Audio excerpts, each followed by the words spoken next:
You're born into a world you don't understand. The first thing you see is not your mother, not a doctor, but men, standing still, watching everything, armed, silent. You're in a hospital room, but it doesn't feel like one. Too many guards, too much tension. Even the doctors look nervous. They don't speak unless spoken to. They don't make eye contact because everyone in this room knows something you don't. You weren't just born, you were delivered into power. Your father walks in. No smile, no excitement, just presence. The room changes instantly. Everyone straightens up. No one breathes too loud. Even the machines feel quieter. That's when it hits you. Even before you understand words, you understand fear, and everyone here fears him. As you grow older, you start noticing things. Your house isn't normal, too big, too quiet, too controlled. There are cameras everywhere, guards at every door, cars that follow you, people who never leave your side. They call it security, but you know what it really is, control. You're not allowed to go outside alone, not allowed to talk to strangers, not allowed to ask certain questions. At first you think it's protection, then you realize it's a cage. You go to school, but not like other kids. You arrive in black cars, you leave early, teachers treat you differently, students stay away, some are scared, some try to impress you, but no one treats you normal, because you're not. You hear whispers, rumors, stories about your father, about what he does. At first you ignore them. You don't want to believe it, but curiosity grows, and curiosity is dangerous. One night, you wake up, you hear voices downstairs. You shouldn't go, but you do. You walk quietly, step by step, heart beating faster. And then you see it, men sitting at a table, serious, focused, your father in the center. A man is on his knees, begging, crying. Your father doesn't shout, doesn't threaten, doesn't even move much. He just looks at him, and that's enough. Moments later, the man is dragged away. No noise, no chaos, just silence. And you stand there, frozen. That's the night everything changes. After that night, you stop seeing your father the same way. He's not just your father anymore. He's something else. Something people fear, something people obey, and slowly, and you start understanding why. You ask him once what he does for a living. He looks at you, long, quiet, like he's deciding something. Then he says one thing: I take care of problems. That answer stays with you because you know those problems are people. As you grow older, things start to change. Not around you, but inside you. You start paying attention, listening more, watching everything. You notice patterns. Who comes in, who leaves, who looks nervous, who never comes back. You start connecting things, and once you see it, you can't unsee it. Your last name carries weight. People treat you differently, not because of who you are, but because of who your father is. At first, you enjoy it. Doors open for you. People give you things. People respect you. Or at least they pretend to, and that feeling, it's addictive. But there's a downside. There always is. You don't have real friends, only people who want something. You don't have freedom, only permission. You don't have choices, only expectations. Every move you make is watched. Every mistake is noticed. Every action reflects on him. And that pressure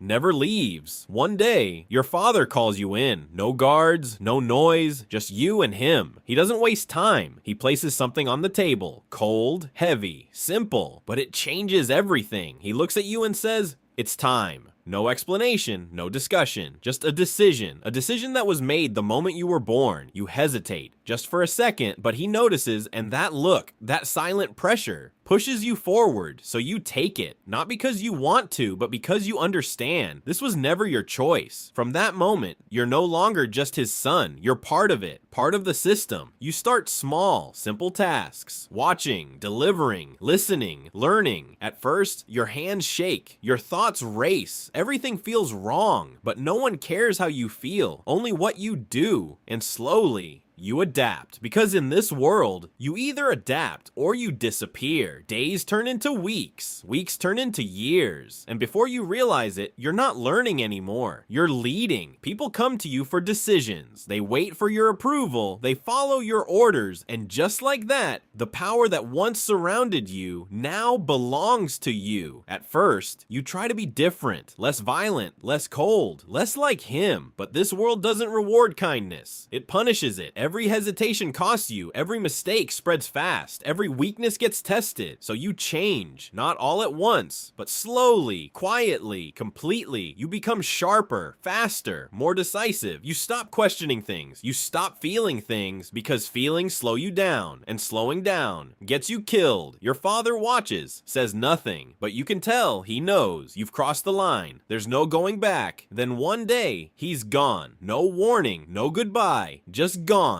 And suddenly, everything is yours. The same people who feared him now look at you, waiting, testing, looking for weakness, because power doesn't disappear. It transfers, and now it's yours. You take the seat, the same chair he used to sit in, the same room, the same silence. And in that moment, you understand everything. Why he was the way he was, why he never smiled, why he never explained anything, because this position doesn't allow it. You make decisions, real ones, the kind that change lives, the kind that end them. At first, it feels heavy, but not for long, because just like before, you adapt. And just like that, you become him. The same presence, the same silence, the same fear in other people's eyes. You have everything: power, money, control. People obey you, people fear you, people disappear because of you. But something is missing, something you never had. A normal life, a real choice. One night, you sit alone in that same chair, looking at everything, the guards, the silence, the empty space around you, and it finally hits you. You were never free. Not as a child, not as a son, not as a boss. You were born into this, raised for this, designed for this. And no matter how powerful you become, you can't escape it. Because in this world, you don't inherit freedom, you inherit responsibility. And the moment you were born, your life was already decided. You didn't choose this path, you just grew into it. And now, you're the one people fear, the one people obey, the one people whisper about, just like him. And one day, there will be someone sitting where you are, looking at you the same way, waiting, learning, becoming. Because in this world, power doesn't end, it just moves from one name to the next.